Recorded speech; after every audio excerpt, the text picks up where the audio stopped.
नमस्कार, आशादीप चैनल पर आपका स्वागत है। आज मैं आपको एक अलग तरह के खमन बनाने की विधि शेयर करने वाली हूँ। आज तक आपने चने की दाल और बेसन के खमन बनाए भी होंगे और बहुत बार खाए होंगे, लेकिन आज जो मैं खमन बताने वाली हूँ और मैंने ट्राई किया है, मुझे अच्छा लगा है, वो 4 इंग्रेडिएंट से बनेगा। सबसे पहले हम उसमें उपयोग में लाएंगे बेसन। दूसरा हम उपयोग में लाएंगे कॉर्नफ्लोर। तीसरा इंग्रेडिएंट जो हम उपयोग करेंगे वो है सूजी। और चौथा हम जो उपयोग में लाएंगे वो है चावल का आटा।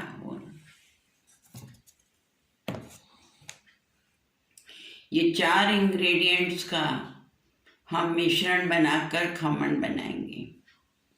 दूसरे जो चीज़ें हम उपयोग में लाएंगे, जो सामग्री हम उपयोग में लेंगे वो है दही, नींबू का रस और कसा हुआ अदरक। बाकी सामग्री में आएगा नमक स्वाद अनुसार, हरी मिर्च,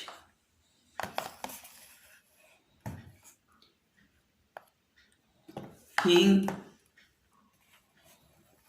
और राई। ये सब मिश्रण बनाने के लिए हमें पानी का उपयोग भी लगेगा।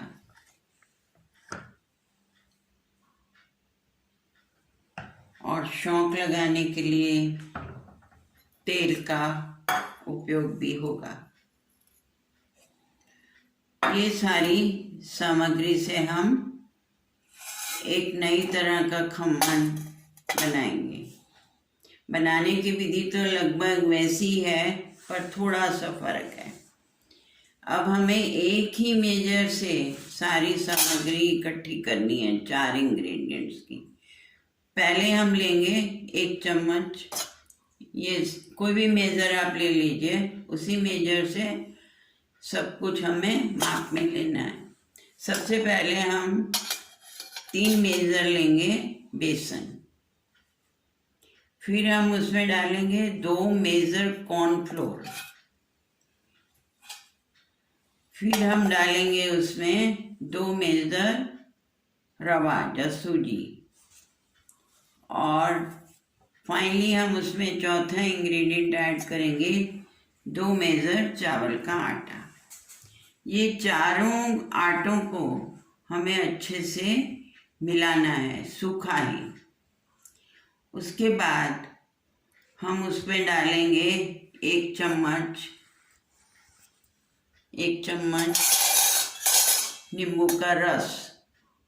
बीए बिल्कुल नहीं आने चाहिए, बीज निकाल दीजिए। फिर हम डालेंगे 2 मेजर उसमें दही। 2 मेजर हम उसमें दही डालेंगे। इन सब चीज़ों को हम अच्छी तरह से मिक्स कर लेंगे। गुठली बिल्कुल नहीं बननी चाहिए, इसका ध्यान हमें अच्छे से रखना है। फिर हम थोड़ा थोड़ा पानी डालकर उसका घोल बनाएंगे। घोल पतला या एकदम थिक नहीं होना चाहिए। जैसे हम पकौड़े बनाते हैं, वो घोल से थोड़ा गाढ़ा होना चाहिए, थोड़ी मात्रा में, उसके डबल द टाइम गाढ़ा होना चाहिए। वो तो आप जानते ही हैं कि खमन के लिए कैसा होता है, लगभग वैसे ही बनाना है। सो पानी मिक्स करके अच्छे से उसका गाढ़ा घोल बना लेना है। उसके बाद हमें उस घोल को 5-6 घंटे तक सेट होने के लिए ढक्कन लगा के रख देना है। उसके बाद हम खम्मण बनाने वाला जो बाज़ार में बर्तन मिलता है, जो कुकर, उसमें पानी भर के गर्म होने रख देना है। और जो उसकी प्लेट है, थाली, उसको ग्रीस कर देना है। जैसे ही पानी उबलने लगे उसमें थाली ग्रीस हुई अंदर रख देनी है। फिर हमें जो सेट करने के लिए मिक्सचर रखा है उसमें हमें इनो मिला देना है। इसके बाद 1 चम्मच डाल के उसको खूब फेंटने का है और उसी टाइम उसके पहले उसमें कसा हुआ अदरक और कटी हुई हरी मिर्च मिला दीजिए। जब पहले कटी हुई मिर्च और अदरक कसा हुआ डाल के उसको हिला दीजिए। उसके बाद इनो डाल के 1 चम्मच पानी डालकर उसे अच्छी तरह से मिक्स कर दीजिए। जैसे उसमें फीन आ जाता है और फूलने लगता है मिक्सचर, तब उसे ग्रीस की हुई प्लेट में, जो पहले से ही गर्म पानी के ऊपर रखी है कुकर में, उसमें डाल दीजिए। फिर उस पर ढक्कन लगा के आप 15 मिनट तक स्टीम कीजिए, फ्लेम फुल रखने का। 15 मिनट के बाद फुल फ्लेम पे स्टीम करने के बाद आप फ्लेम को स्लो कर दीजिए या कम कर दीजिए। फिर 15 मिनट तक उसको स्टीम कीजिए। उसके बाद फॉर्क या चम्मच के पिछले हिस्से से उसमें पोक करके देखिए। अगर सफ़ेद निकलता है, चम्मच पे कुछ लगता नहीं है, बिल्कुल साफ निकलता है, तो इसका मतलब है आपका खम्मण तैयार हो गया है। वैसे ये सब तो आप लोगों को पता ही है कैसे चेक करना, फिर भी मैंने बता दिया। तो खम्मण तैयार हो गया। अब आप फ्लेम बंद कर दीजिए। उसके बाद इस खम्मण को ऐसे ही रहने दीजिए कुकर में। फिर हम उसके बघार की तैयारी कर लेते हैं, या शौंका लगाने के लिए। उसके लिए आप कढ़ाई में 2 मेजर तेल लीजिए। 2 मेजर तेल लीजिए। उसके बाद उसको गर्म होने पे उसमें राई डाल दीजिए। जैसे ही राई क्रैकल या तड़ना बंद करे, फ्लेम को बंद कर दीजिए।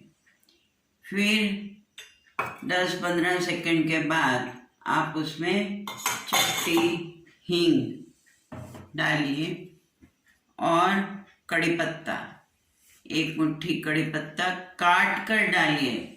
वो दिखने में और खाने में दोनों में अच्छा रहता है, इसलिए आप कड़ी पत्ते को बारीक बारीक धनिया की तरह काट कर डालिए।